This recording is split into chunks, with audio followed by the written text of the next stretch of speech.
अपना जो आधार का कार्ड है उसके साथ उसको जोड़कर एक स्वैपिंग होगा जब वो बस में बैठेगा चलाने के लिए। 8 घंटे के बाद वो इंजन बंद होगा तो नया आदमी आके उसको स्वैपिंग करेगा। 8 घंटे के बाद अगर हम प्रोहिबिट करें कि भाई गाड़ी नहीं चलाएगा तो हमारे पास ड्राइवर का शॉर्टेज है। साइरस मिस्त्री के गाड़ी में उस समय पीछे का बेल्ट अगर लगा के रखते तो उनका मृत्यु नहीं होता।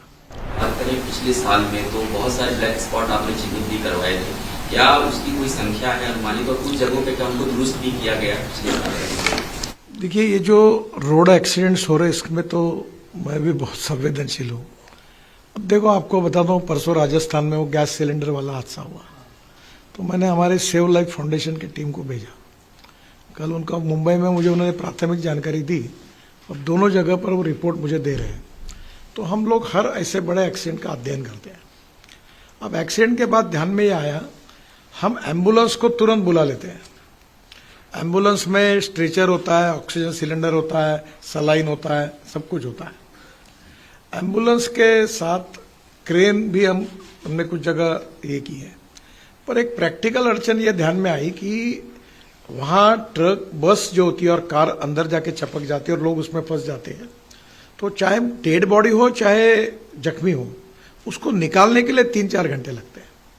फिर हमने एम्बुलेंस के कोड में एम्स के डॉक्टर और IIT के इंजीनियर्स मिलकर कमेटी तैयार की और अभी कुछ टूल्स भी ऐसे दे रहे कि गाड़ी को और बस को वो काट सकेंगे। तो एम्बुलेंस का आइडियल कोड ऐसा है कि वो मल्टीपर्पज काम करेगा। अभी कल जो एक्सीडेंट जयपुर में हुआ उसमें ध्यान में आया कि वो सुबह 4:30 बजे से लेकर 9:30 बजे तक वो चला रहा था। अब प्रॉब्लम यह है कि हमारे यहाँ यूरोप में अगर हम लोग जाएंगे तो तुरंत 8 घंटे होने के बाद ड्राइवर नीचे उतर जाता है, गाड़ी बंद हो जाती है, बोलो मैं नहीं चलाऊंगा।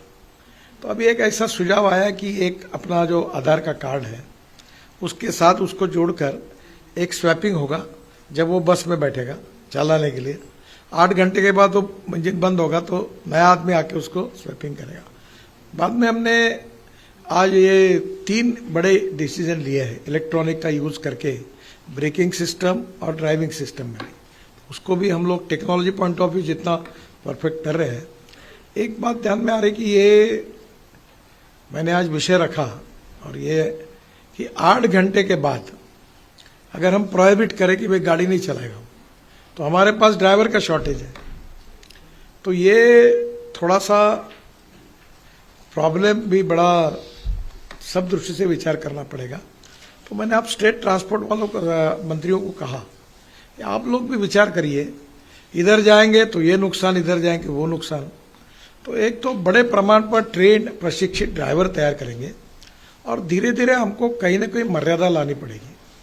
दुनिया में ये जो बातें हैं, अमेरिका में, यूरोपियन कंट्रीज में, बस हो, ट्रक हो, 8 घंटे के ऊपर कोई चला नहीं सकता। हमारे यहाँ लेबर लॉज है तो हम डिपार्टमेंट में लेबर लॉज का भी स्टडी कर रहे हैं और लेबर लॉज का स्टडी करके ड्राइवर के वर्किंग आवर्स के बारे में हम कोई निश्चित भूमिका लेने के बारे में अब विचार कर रहे हैं।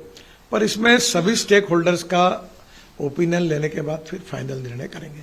पर कुछ जो कारण अलग अलग प्रकार के हैं, तो रोड इंजीनियरिंग के कारण है और वो सही थे। 40,000 करोड़ के हमने ब्लैक स्पॉट आइडेंटिफाई किए, लगातार कर रहे, उसको सुधार रहे। हमारे DPR बनने में गलतियां रहती थी, उसको हमने सुधार रहे। अब फिर भी ये ऑटोमोबाइल इंजीनियरिंग में लगभग हम वर्ल्ड स्टैंडर्ड पर पहुंच गए। हमारी गाड़ियां सब एक्सपोर्ट होती है, उसमें सुधार हो गए। अब ये रोड इंजीनियरिंग में सुधार हुआ, ऑटोमोबाइल इंजीनियरिंग में सुधार हुआ, इन्फोर्समेंट में भी सुधार किया। कुछ लोग नाराज भी हुए, हमने फाइन और इसके ऊपर की कीमत बढ़ा दी। आज एक अच्छा मुद्दा सेक्रेटरी जी ने रखा था कि पेनल्टी एंड फाइन, तो शायद फाइन कोर्ट में जाता है ना, फाइन कोर्ट में जाता है। वो एक्ट में सुझाव आया कि आप पेनल्टी रखो ताकि वो लोगों को पेनल्टी भर के मुक्त हो जाएगी, कोर्ट में जाने की जरूरत नहीं पड़ेगी। तो अब पेनल्टी भी बढ़ाई हमने, पर अल्टीमेटली लोगों का बिहेवियर, अभी मैं उदाहरण के लिए बताता हूं, उसको अन्यथा मत लो। मेरे एक मित्र थे डॉक्टर श्रीकांत जिचकर, राज्यसभा के सांसद थे, जिन्हें देश में सबसे अधिक, बहुत अच्छे व्यक्ति थे। उन्होंने अगर उस समय पीछे का बेल्ट लगने उनको लगा रहता तो उनका डेथ नहीं होता। साइरस मिस्त्री के गाड़ी में उस समय पीछे का बेल्ट अगर लगा के रखते तो उनका मृत्यु नहीं होता। तो मुझे अभी लगता है कि अब ये भारत एनकैप के कारण जो स्टार रेटिंग आया है, और अभी ये पीछे भी बेल्ट को हमने ये किया है, हेलमेट के लिए अनिवार्यता की है। अब एक भी सुझाव है कि जो छोटा बच्चा है उसके लिए एक वो बेबी सीट होती है कार में, ताकि उसमें वो बेल्ट बनाकर उसको बिठाना है।